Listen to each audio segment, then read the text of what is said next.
You know the connection was a distraction when it left you more tired than energetic. What happened to your smile? What happened to your zeal? What happened to your zest? What stole it? Who stole it? What happened? And how do you even get it back? Let's talk about it today from the subject tired of being tired. How to step into relationships that bring rest. Come put your mind at rest as we talk about it right here today on In the Mix.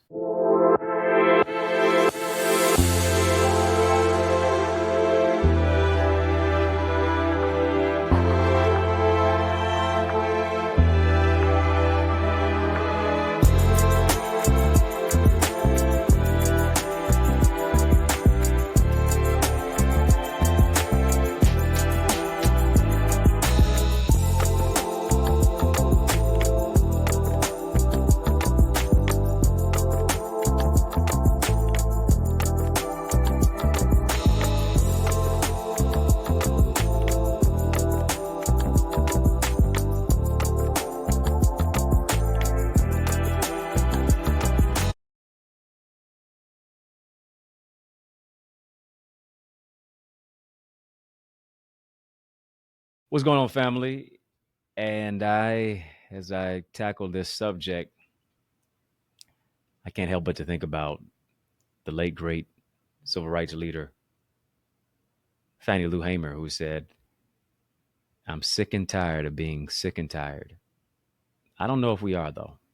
For many of us, we keep doing the same old thing, trying to do it the same old different way, but still getting the same result. And nothing changes if nothing changes. That's what I've understood. That's what I understand. That's what I've learned by the missteps, mishaps, mistakes.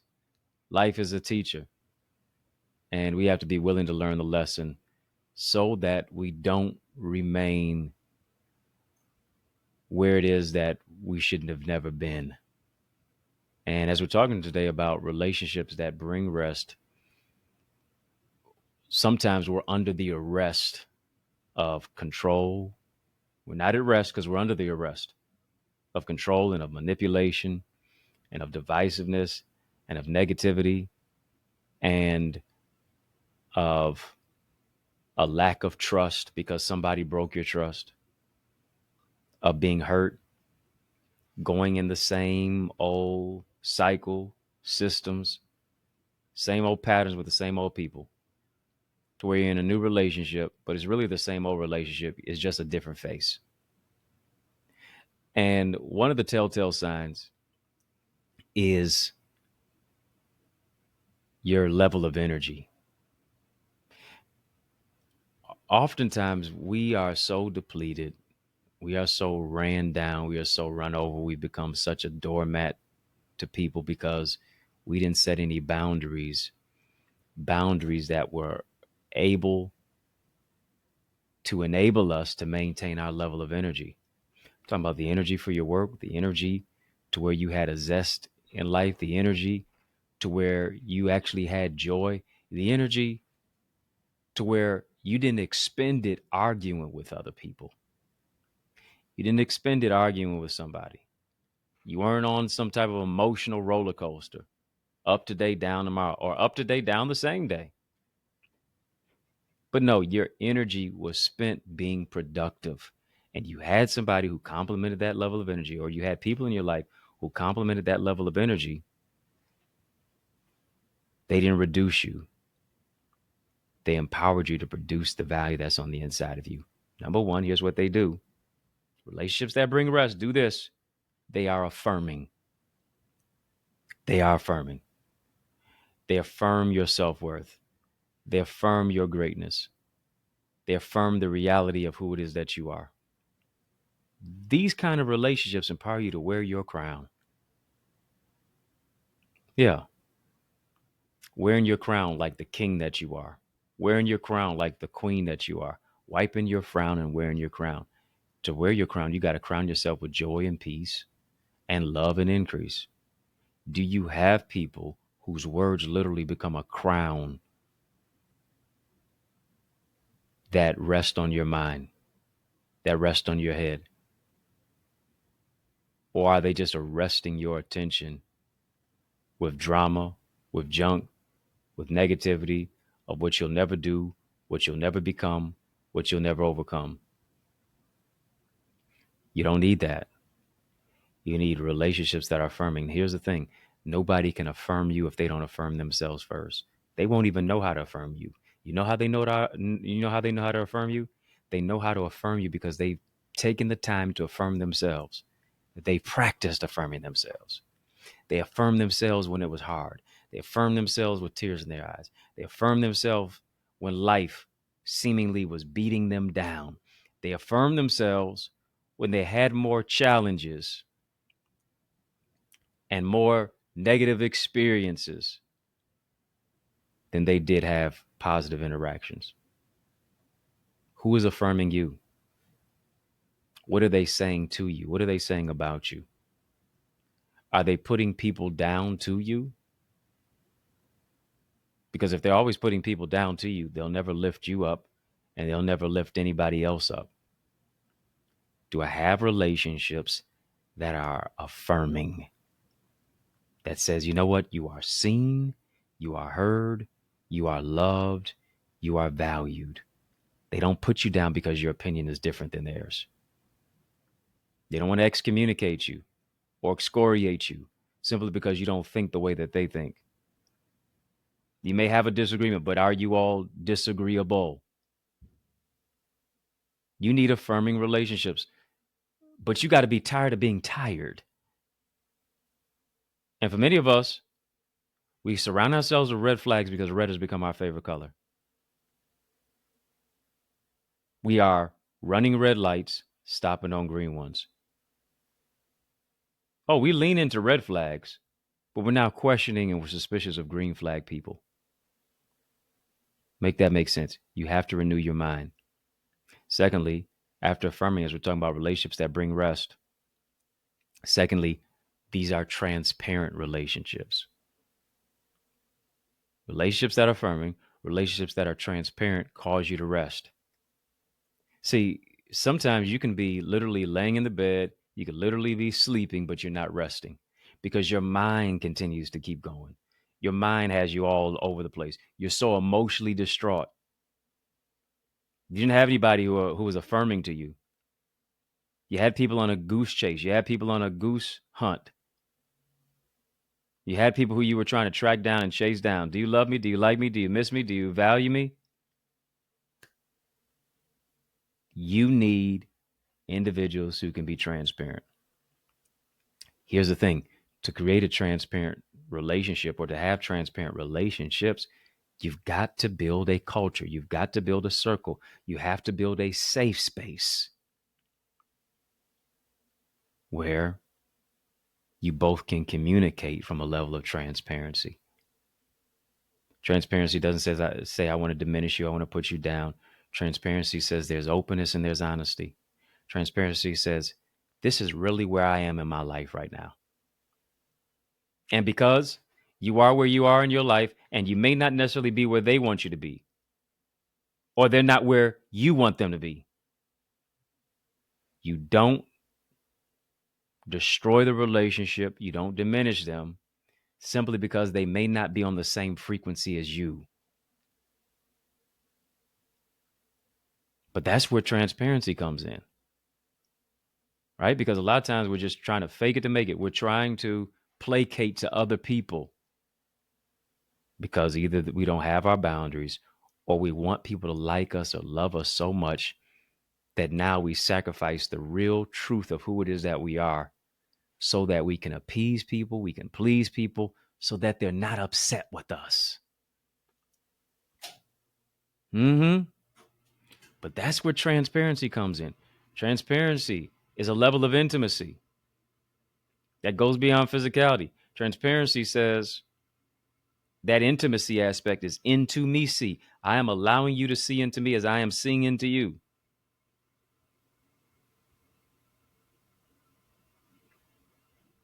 And I love you for who it is that you are. You're seen, you heard, you loved, you're valued. And we're going to put things on the table and talk about sometimes the hard things. You listen, you got to have some depth in some conversations with people that go beyond what is your favorite color. Who is your favorite athlete? Who is your favorite celebrity? You got to have some depth to your relationships, and that depth takes place when both parties have a level of comfort that has transparency. Because here's the thing, in the transparency is where you get the honesty. In the transparency is where you hear the truth. In the transparency is where transformation takes place. And the transparency is where you say, you know what, I'm tired of being tired. I have the intent, but I don't have the extent to go the long distance, to love you. In transparency, transparent level of relationships, you're able to differentiate people who have the intent versus those who have the extent. And just because somebody may not be able to go the extent with you does not make them a bad person.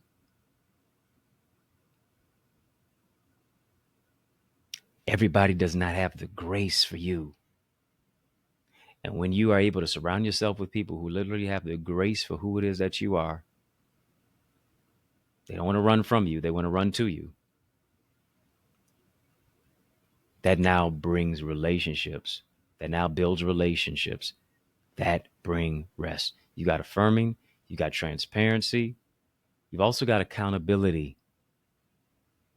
See, one of the things that is missing, a key ingredient that is missing from relationships these days, is accountability. We don't like that word. We don't want to take that word. Right? I heard somebody say, accountability is chasing you, but you're much faster. we love to run from accountability. You look at it in Genesis. Adam and Eve both ate of the apple, or ate of whatever fruit it was. A lot of times we would like to say the apple. It doesn't necessarily say apple, but they ate of the fruit. They ate of the tree. And as a result of it, mankind fell into sin. Here's what happened. God's asking Adam, where are you? Adam hid because he was afraid. Right? There's guilt that's there. And so here's what he does. He begins to blame the woman. It's the woman that you gave me why I did this. The woman now blames the serpent. Everybody's pointing fingers. Nobody's taking accountability for anything. And here it is, from Genesis to where it is, all the way even in to the degree of your revelation. Very few times, if any at all, are human beings still taking accountability. You know, accountability moves you into a place of maturity. Accountability says, I messed up. Accountability says, yes, this is where I have been, but this is not where I will remain. Accountability says, this is my fault. I should have done this better.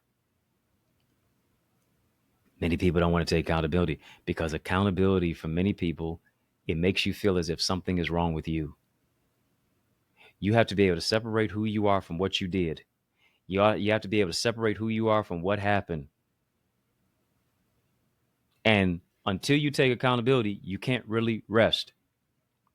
You can't keep blaming mama and daddy and grandma and grandpa and your grandfather all those days. You can't keep blaming your ex. Eventually, you have to assume responsibility. You're the one who spent all that money. You weren't a good steward of your finances. You were the one who ran your credit cards up for whatever reason you did it for. You were the one who did not take your own advice. You were the one who listened to bad advice.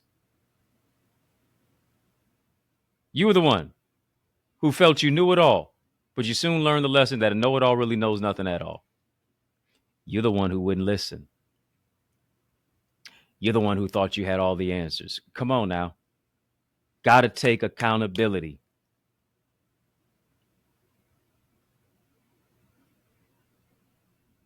And that's where real maturity takes place. See, if there is no accountability, there is no forgiveness. And for many relationships that come to an end, one is that they could not take accountability. And because they could not take accountability, they could not forgive one another. You're wrong. You're wrong. You're wrong. You're wrong.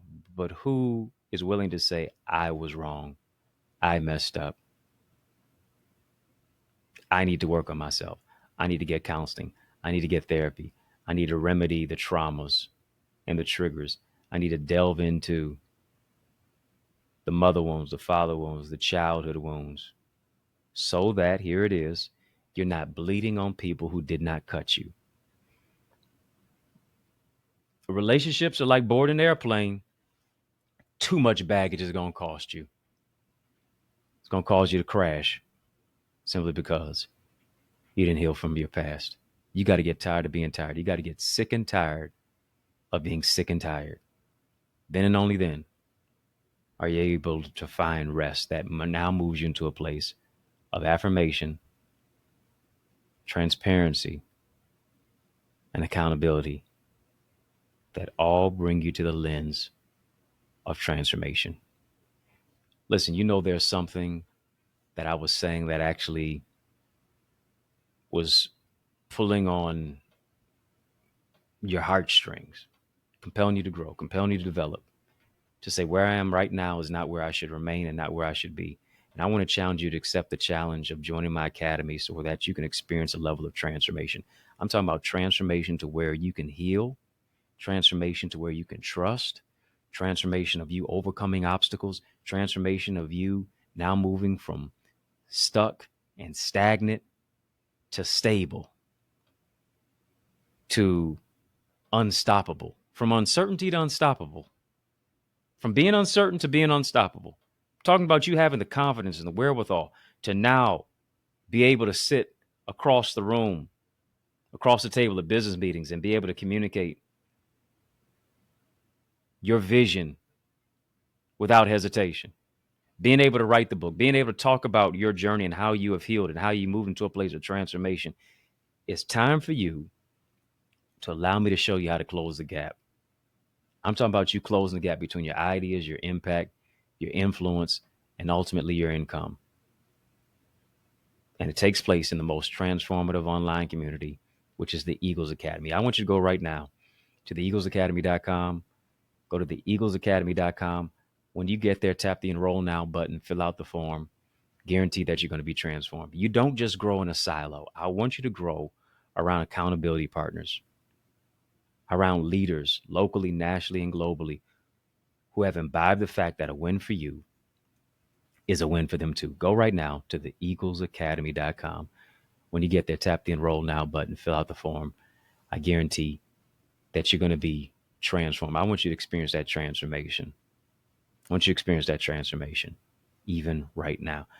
I know we had an amazing conversation. I want you to send a love donation on Cash App, $Dr. Eddie Ministries, on PayPal, info@EddieConnor.com, and then even on Zelle, EddieConnorJr@gmail.com.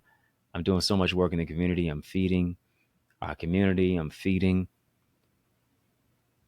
so many people in the city of Detroit, where 1 in 4 Detroiters don't even know where their next meal is coming from, providing literacy resources, helping our brothers to read, mentoring, bringing healing and transformation to our community. You can help me to do more simply by giving more. When you do that, once again, Cash App, $Dr. Eddie Ministries, PayPal, info@EddieConnor.com, and then even on Zelle, EddieConnorJr@gmail.com. Link is in the chat. Link is in the description of this video for how and where to give. Appreciate you and your gifts of love. Let me know what you thought about the show in the comments below. Hit the thumbs up button on this video. Hit the like button. Hit the subscribe button. I've been growing your greatness. Help me to grow our channel for change that creates change and that breaks chains. Let me know what you thought about the show in the comments below. Of course, follow me on all social sites at EddieConnorJr. It's yours truly, Dr. Eddie, your main man, 100 grand, your brother. And I mean that. From another mother. Family has been fun. But you know, brother, got to run. So I want you to know it's been a privilege and a pleasure treating the treasure of joy beyond measure. But I want you, yes, you, to remember to keep the faith and believe it's going to be bigger, better, brighter, peace, and a whole lot of love. Keep soaring higher.